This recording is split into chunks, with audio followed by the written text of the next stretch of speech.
Tesla, Microsoft, sama Apple investasi ke Malaysia. Induk TikTok ByteDance pun dia investasi triliunan ke Malaysia. Orang Indonesia dibuat heran. Malaysia kebanjiran investasi. Assalamualaikum warahmatullahi wabarakatuh. Apa kabarnya sahabatku semua? Untuk abangnya yang heran Malaysia dibanjiri investasi, di Indonesia tak kalah hebat juga bang. Bahkan di Malaysia tidak ada orang-orang seperti yang ada di Indonesia, yang dimana orang tersebut punya ilmu yang sangat tinggi, bisa mengendalikan hujan, bisa berkomunikasi dengan semut, bisa berkomunikasi dengan orang yang sudah meninggal, bisa berkomunikasi dengan malaikat, bahkan dianggap wali oleh para pengikutnya. Wow, keren ya. Dan juga orang-orang seperti ini selalu di-up di media sosial. Dan juga orang-orang seperti ini selalu mendapat undangan untuk mengisi pengajian. Ini kan ya, saya sampai heran loh, heran. Orang tidak jelas dengan bahasanya yang katanya bahasa Suryani lah, bahasa apalah, makoli inaka rahmatan lah, menjadi bahan tertawa dan parodi di negara tetangga. Tapi di negara kita orang seperti itu dianggap wali dan juga guru besar. Ya Allah ya Robbi. Heran. Bukan hanya makoli ina, tapi masih banyak juga di negara kita orang-orang yang terpengaruh dengan halusinasi, dengan hayalan. Konon katanya kalau cek kodam, terus kodamnya ada kodam rawa rontek lah, ada kodam nyiroro kidul lah, itu pertanda orang sukses. Aduh, itu pun juga percaya, bahkan viral di media sosial, di TikTok. Ya Allah ya Robbi, mau jadi apa negara saya? Hayalan-hayalan yang dipertontonkan oleh para konten kreator ini dengan sengaja memang memperbodoh masyarakat kita. Zaman semakin canggih, semakin modern. Jangan sampai kita hidup seperti zaman pada dahulu. Negara tetangga berlomba-lomba untuk kemajuan bangsanya. Dari sistem pendidikan, dari teknologi. Mereka berlomba-lomba supaya tidak tertinggal jauh dari di antara negara-negara yang ada di dunia. Tapi kenapa di negara kita masih ada hayalan-hayalan yang dipertontonkan dan segelintir dari masyarakat kita percaya akan hal itu? Bila saya berbicara seperti ini, ramai yang tidak terima, ramai yang menghujat saya, ramai yang katanya saya merendahkan negara saya sendiri, ramai yang katanya saya penjilat.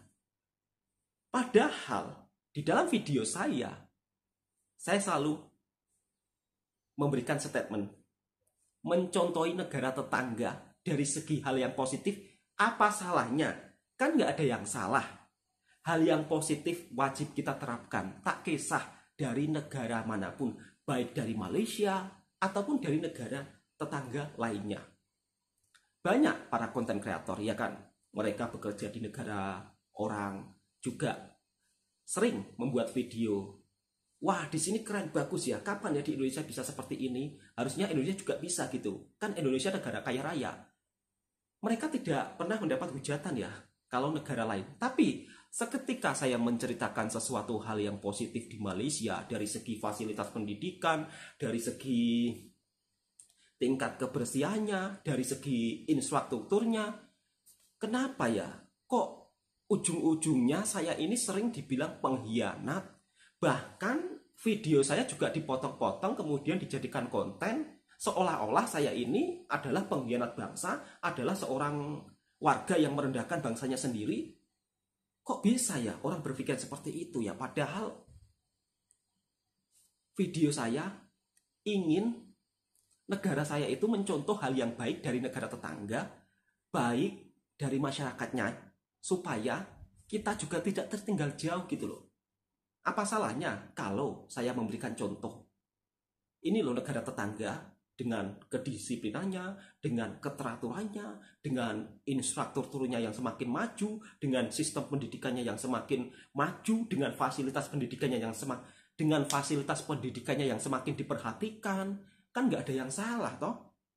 Nggak ada yang salah kalau menurut pendapat saya. Tapi namanya orang ya kan, ada yang suka, ada yang tidak suka. Itu saya abaikan. Terserahlah dibilang penghujat atau dibilang apa, nggak masalah. Yang penting niat saya ingin memberikan gambaran-gambaran hal positif dari negara tetangga kita. Terserah dijadikan pelajaran ya silakan, nggak dijadikan pelajaran ya nggak masalah ya kan. Apa salahnya kalau kita berbagi tentang hal-hal yang baik? Kira-kira seperti itu loh sahabatku semua. Daripada kalian menonton ya kan, cek kodam, disuruh bayar beli minyak pelet, disuruh bayar beli minyak ini kalau mau cepat dapat pacar, disuruh beli minyak ini kalau ingin cepat rezekinya lancar. Minyak, terus kemudian hal-hal yang dari dukun, jangan pernah kalian percaya. Jangan pernah kalian percaya kepada dukun. Percaya sama Allah Subhanahu wa Ta'ala. Bekerja, berusaha, berdoa. Semuanya memang harus melalui proses yang panjang. Tidak mudah, tidak instan. Begitulah sahabatku, kira-kira. Langsung kita reaction video-video di Indonesia yang lagi viral. Bahkan hal-hal seperti ini tidak pernah saya temukan di negara tetangga, di mana tempat saya bekerja, yaitu di Malaysia. Tidak pernah orang Malaysia itu membuat video tentang hayalan-hayalan seperti pada zaman dahulu. Tapi di negara kita kok masih banyak yang membuat video hayalan-hayalan ya. Ini aneh gitu loh. Zaman sudah modern tapi masih berhayal. Ramai yang menonton. Cek kodam, pesugihan. Kalau mau kaya silakan, saya akan bisa menjadikan Anda kaya. Pelihara tuyul. Astagfirullahaladzim. Teman-teman, saya tekankan lagi, jangan percaya hal-hal seperti itu. Tentang keheranan saya dengan orang-orang yang di negara saya, segelintir lah, ini nggak semuanya yang percaya akan hal itu. Ternyata bukan saya saja, bahkan pesulap merah juga heran dengan situasi dan kondisi di Indonesia. Kok masih ada orang-orang yang berhayal tapi selalu menjadi panutan. Ini sangat disayangkan ya. Oke, mari kita reaction bersama-sama.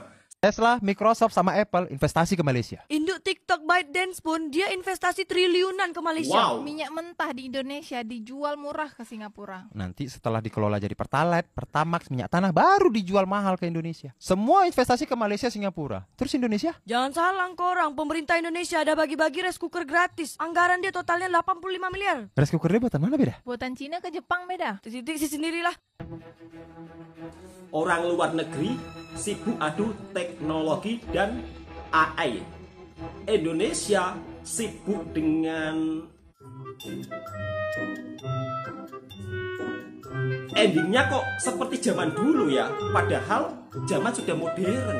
Kok bisa seperti ini?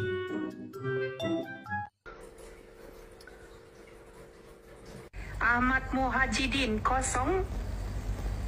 Ayu ada kodam rawa rontek ya. Sari kosong. Ini bahasa semut. Bismillahirrahmanirrahim. Asyukuri innaka ya makari ya magufron alkihi innaka ya ma. Jadi ketika saya tidur, saya gini, bantal, saya gitu. Saya mau tidur, bikin saya tidur nyenyak. Kalau saya udah nyenyak, bangunkan saya di saat tubuh saya udah enak. Pikiran saya sugesti sendiri. Ketika saya mau tidur, saya tidak mau mimpi. Kalau mimpi, saya marah-marah, Mas. Tanya istri saya itu.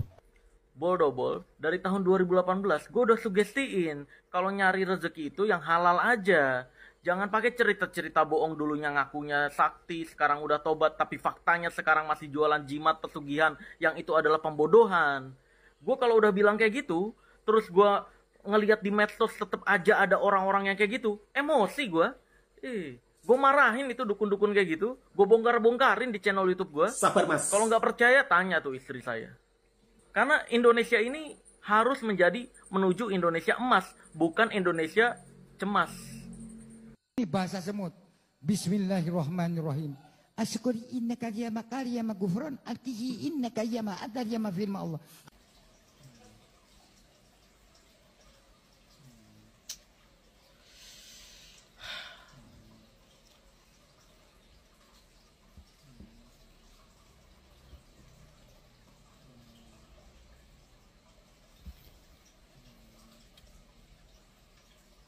Ngomong apa bang? Ada kata-katanya Imam Syafi'i itu ya. Apabila orang bodoh mengajakmu berdebat, maka sikap yang paling terbaik adalah diam, tidak menanggapi. Di Indonesia kenapa banyak ahli dongeng yang dinaikin ya? Hilang dukun Arjuna, muncul lagi nih makoli-makoli. Astagfirullahaladzim. Diem. Heran ya bang. Karena itu sikap terbaik tadi kata Imam Syafi'i. Mungkin ini hanya ada di Indonesia. Live TikTok, katanya orang bisa cek kodam, orang bisa menerawang, orang bisa melihat rezekinya sampai di mana. Ini semua bohong sahabat-sahabatku semua. Jangan percaya dukun. Anda itu dimanfaatkan mereka untuk supaya kamu itu nyawer atau memberikan gift. Yang untung mereka, bukan kalian. Kalian buntung. Dan jangan pernah percaya dengan cerita bohong mereka. Karena mereka itu hanya memanfaatkan kalian saja. Sahabat-sahabatku semua harus berpikir dengan akal cerdas. Jangan sampai masyarakat kita mudah dibohongi dengan oknum-oknum yang melakukan penipuan. Yang konon katanya dukun hebat, dukun luar biasa, bisa memberikan, bisa menjanjikan Anda punya usaha sukses, Anda ingin jodoh cantik, silakan beli minyak pelet ini. Itu seringkali muncul di iklan-iklan YouTube ya, atau di media sosial lainnya. Bahkan yang buat saya heran juga, dukun di Indonesia itu masuk TV loh, sering diundang di acara TV nasional. Walaupun si dukun tersebut tontonannya tidak mendidik, tontonannya hanya membuat masyarakat kita tidak tambah pintar, tapi tambah kurang informasi dan tentunya menghambat kemajuan negara kita. Yang buat saya heran, dukun-dukun tersebut selalu menjadi bintang tamu podcast-podcast di channel orang-orang yang subscribernya sudah jutaan. Harusnya orang-orang seperti itu tak perlu diundang ya. Karena apa? Mereka itu omongannya penuh dengan hayalan. Oke, langsung kita simak videonya bersama-sama. Akhirnya saya di situ mengeningkan cipta, olah rasa, saya nyalakan lilin hitam, merah, putih. Situ saya bermeditasi, saya garis lambang segitiga bintang. Di situ ini siwur, ini gayung ini saya taruh di depan saya gini. Saya bilang sama leluhur saya, bagaimana caranya benda yang mati ini bisa hidup? Bisa hidup dan bisa menembus alam dimensi waktu atau lorong dimensi dari yang tak kasat mata. Sebagai jembatan saya untuk mengetahui jagat lelembut itu seperti apa sejatinya. Lah di situ ketemulah sama leluhur saya. Datanglah itu. Nah itu tadi baru ada yang kena energinya biasa. Karena energinya terlalu kuat. Datanglah leluhur saya berjenggot putih, rambut panjang. Yang aku mau tanya apa? Bagaimana cara saya membuat jalangkung ini agar hidup? Hidup di mata saya, dalam arti hidup ketika saya pegang, Ngeri. saya bisa untuk berkomunikasi dengan hal-hal yang ya dibilang negatif, dibilang positif. Ketar-ketir Karena negara tidak tetangga. ada yang namanya negatif positif, bagi saya sama di situ. Yang saya bilang hanya menunjukkan kayak apa ya? Kalau dibilang sehelai kayak kayu gini kan Mas, kayu gini. Ini kayu bukan sembarang kayu. Ini kalau kayu nggak mungkin. Saya tanya lagi apa yang bisa membuat Jalangkung ini cepat terhubung dengan mereka? Mayat. Yang saya mengatakan 3 kali. Mayat. Kamu cari tulang mayat yang dari orang yang meninggal, tapi matinya kecelakaan. Kenapa Eyang kok memberikan gambar garis kayu seret seperti itu? Astagfirullahaladzim. Tapi tidak boleh ngambil orang Islam, Mas. Mohon maaf. Gambarnya kan gini ya. Saya nggak perlu nyebut ya seperti itu. Kamu cari orang yang meninggal kecelakaan. Pusing saya, Mas. Apa ya setiap hari saya harus on time nunggu di jalan lewat biar ada orang kecelakaan saya buntuti, dia meninggal di mana, kan nggak mungkin kan. Nah, di situ sebetulnya saya masih berdialog ya. Kalau saya nyari tulang orang yang kecelakaan itu mustahil kalau saya dapatnya. Sekarang di mana, carinya di mana? Nah, ini ringkasan seluruh tadi yang menanyakan Ini yang dianggap wali. Surat terakhir tuh ya.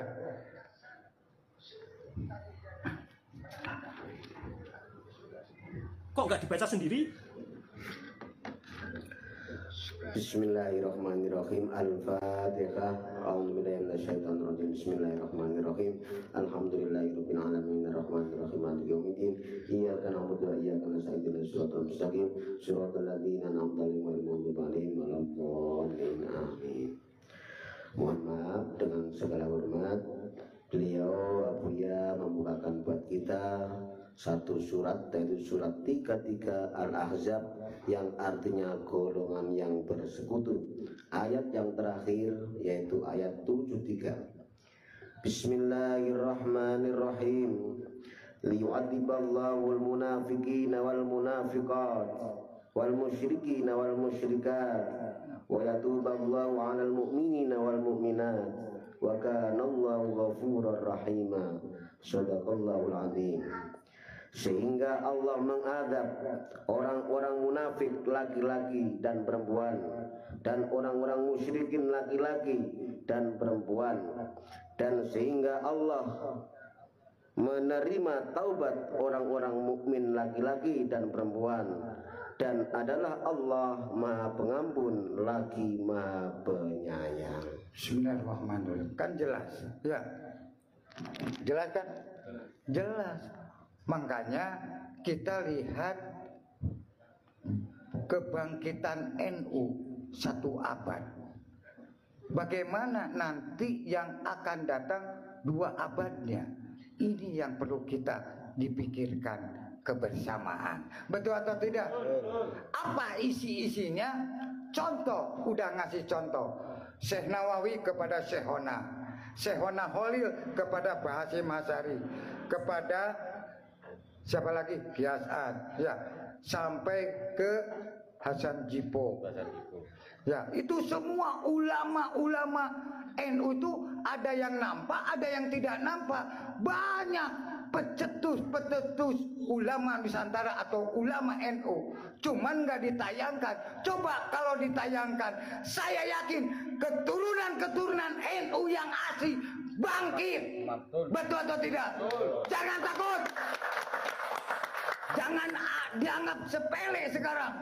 Harus betul-betul menjaga marwah NU, menjaga marwah Muhammadiyah, menjaga marwah Pancasila, Merah Putih, NKRI, dan Indonesia dari Sabang sampai Merauke disebut Bhinneka Tunggal Ika mereka. Jelas atau tidak? Gitu aja, nggak panjang lebar. Yang penting kita semangat. Bismillahirrahmanirrahim. Assalamualaikum warahmatullahi wabarakatuh. Waalaikumsalam warahmatullahi wabarakatuh. Salam sejahtera. Salam sejahtera. Salam rahayu. Salam rahayu. Salam Pancasila. Salam Pancasila. Salam Indonesia. Salam Indonesia. Salam Asia. Salam Asia. Salam dunia. Salam dunia. Salam budaya. Salam budaya. Salam Nusantara. Salam Nusantara. Assalamualaikum warahmatullahi wabarakatuh. Waalaikumsalam warahmatullahi wabarakatuh. Semoga negara Indonesiaku baik-baik saja dan semoga orang-orang yang menyesatkan umat segera mendapat tindakan dari Majelis Ulama Indonesia. Kok bisa-bisanya orang tidak bisa baca Al-Quran dijadikan panutan, yang konon katanya bisa bahasa Suryani, yang konon katanya pernah mati 40 hari, kok percaya gitu loh. Yang konon katanya bisa berkomunikasi dengan segala hal apapun, kok percaya. Yang lebih-lebih lagi juga percaya dengan adanya dukun yang katanya bisa menghidupkan jalangkung. Ini di era zaman modern, ini di era bukan zaman pada zaman dahulu, bukan di era zaman Majapahit ya. Ini sudah era zaman sudah maju, teknologi semakin canggih. Kok masih berhayal. Mudah-mudahan ketika kita melihat video-video tersebut bisa menjadikan pengajaran kita semua agar kita tidak mudah percaya dengan orang yang berhalusinasi atau orang yang berhayal. Kalau kita berguru, bergurulah pada orang yang berilmu, yang jelas. Yang jelas dia dari asal-usul keturunan siapa. Ini orang yang tidak jelas. Bahkan saya juga punya video asal-usulnya Singgu Front ini. Temannya saja kaget loh. Kaget tiba-tiba dia jadi kiai dan menjadi panutan ya. Ini sangat disayangkan gitu loh. Aduh. Masih diundang ceramah sana sini. Tujuannya untuk apa ya? Inilah kelebihan negara kita yang tidak bisa dimiliki oleh negara lain. Negara Asia Tenggara akan ketar-ketir melihat kesaktian orang Indonesia yang bisa menghidupkan benda-benda yang dimana orang Asia Tenggara lainnya atau negara tetangga kita tidak bisa selain Indonesia. Ngeri kan? Oke, mudah-mudahan video ini juga bermanfaat dan intinya kita jangan mudah percaya dengan orang-orang yang berhalusinasi. Cukup sekian. Assalamualaikum warahmatullahi wabarakatuh.